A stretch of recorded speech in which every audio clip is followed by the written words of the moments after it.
All good in here.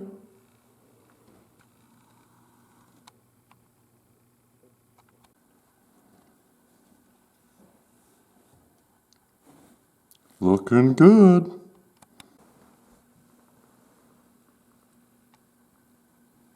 Hey there, Bitsy.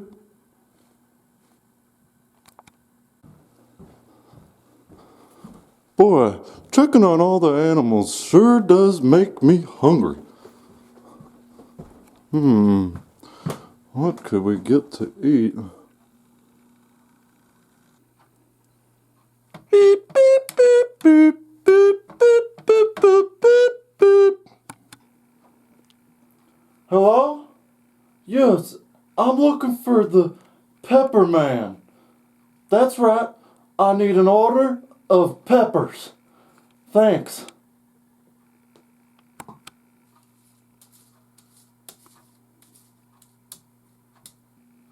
Huh.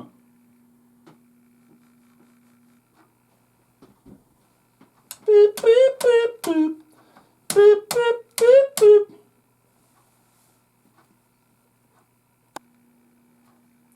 Yes, hello, doctor? Yeah, I'm good. Hey, I got a favor. Yeah, that's right. Yep, I did it again. Thanks, doctor.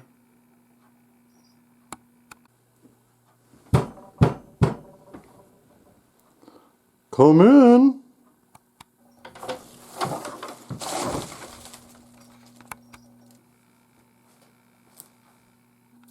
The doctor is in.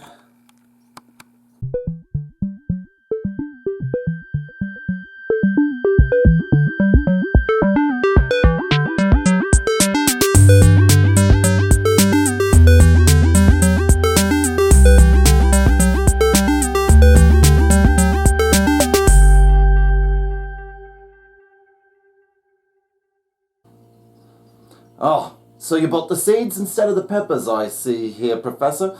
Well, no worries. We can grow the peppers from these seeds.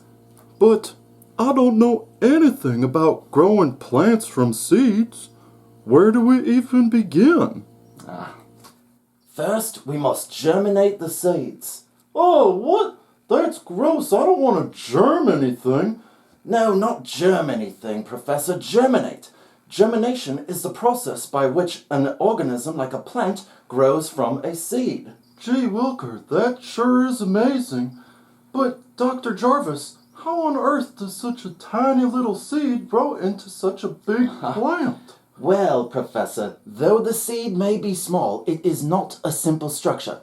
There are all kinds of biochemical reactions going on in the seed once it begins germination. And the initiation of this process can depend on all kinds of variables like temperature, sunlight, moisture, and time. There are hormones in the seed that are released once it has soaked up enough water that tell it to begin growing. Once this process has begun, the seed needs good soil or else it can't survive. Well, golly, I guess that makes sense. But, Doctor, what do you mean by good soil? What makes good soil? Okay, well, good soil is like, it begins with, good soil has to, you know what, Professor, instead of just telling you, why don't I show you? Soil is made up of a variety of natural components existing together in a myriad of combinations, and these components can be classified into four main groups: organic, inorganic, water, and air. There are even physical characteristics by which we describe soils that can be broken down into 7 primary categories, which include composition, soil water, color, texture, structure, organic matter, and soil chemistry. But that's a course for another day. There are actually hundreds of different types of soils in the state of Wisconsin alone, and there are several different types out here at Bethel Horizons.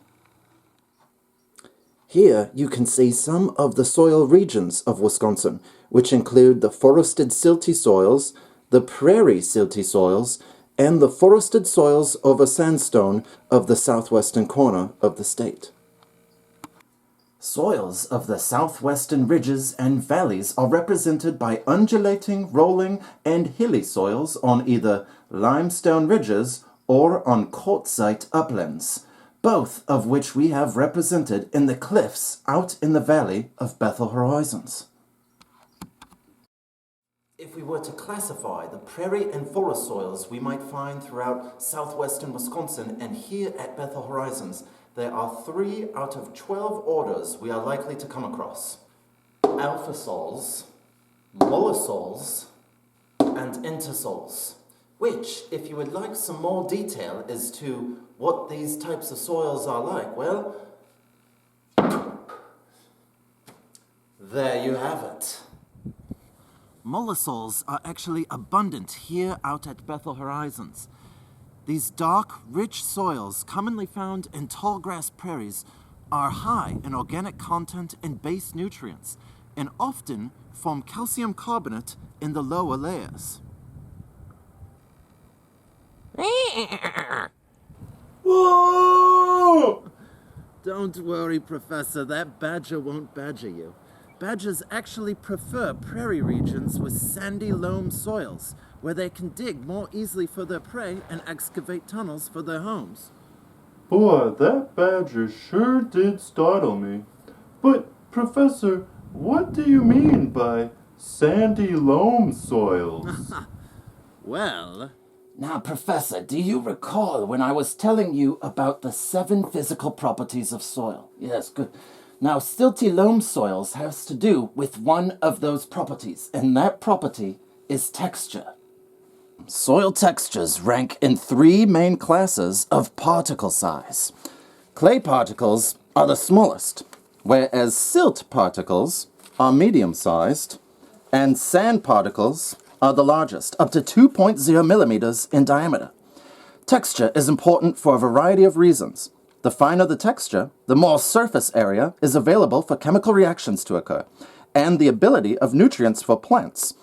As more surface area is exposed, the availability of nutrients increases.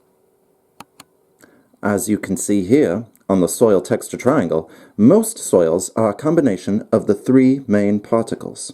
Clay loam soil textures, for example, are nearly equal parts of sand, silt, and clay, whereas sandy loam soils have a higher percentage of sand mixed in with a lower percentage of loam, silt, and clay. Wisconsin even has its very own state soil, the Antigo Silt Loam, which happens to have its very own song, lyrics by F.D. Hall. Do you know, Professor, why it is so important that we know the identity and the status of the soil upon off which we live? Boy, oh boy, I sure do. I remember I was just a boy living out of my daddy's wagon. Times were tough.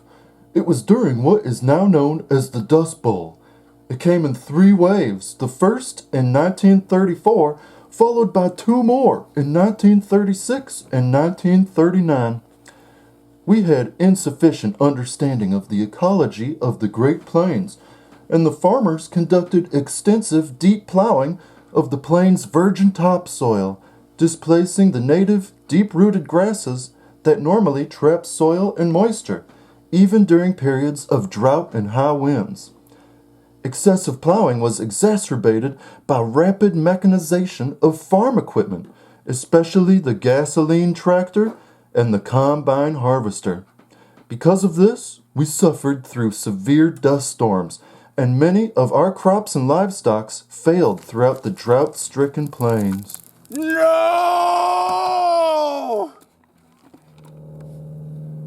Wow, Professor, what an incredible story. And the perfect example as to why it is so important that we know the properties and the composition of our soils. Now, one last neat thing about soils is that if you dig down deep into nearly any given soil, It's going to be made up of layers, otherwise known as horizons. Huh. Hey, I guess that's kind of like Bethel horizons, right? Not quite, Professor. Here, let me explain. The different layers of the soil make up what's known as the soil profile. Each layer is represented by a letter: O, A, E, B, C, and R. I've invited the Horizons family down to the Nature Center today so that they can tell you themselves a little bit about each of their roles. Yep. Just sit down and tell us a little bit about yourself. Okay, can do. Why, hello. I am the O Horizon, but you probably know me as the organic layer. I am mostly made up of organic materials such as decomposing leaves and grasses and such. I am thick in some soils, I am thin in others, and I'm not even present in some other soils, so... Why, hello there. I am the A Horizon, but you can call me the topsoil. I am the older brother of the O Horizon. I'm a little bit more uniform, a little bit more organized, and I am mostly minerals from the parent material with some organic matter mixed in, incorporated in there.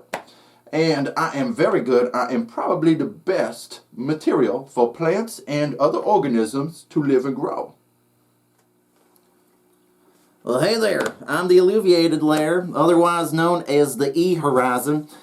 I'm mostly leached of clay minerals and organic matter, leaving a concentration of sand and silt particles of quartz and other resistant materials.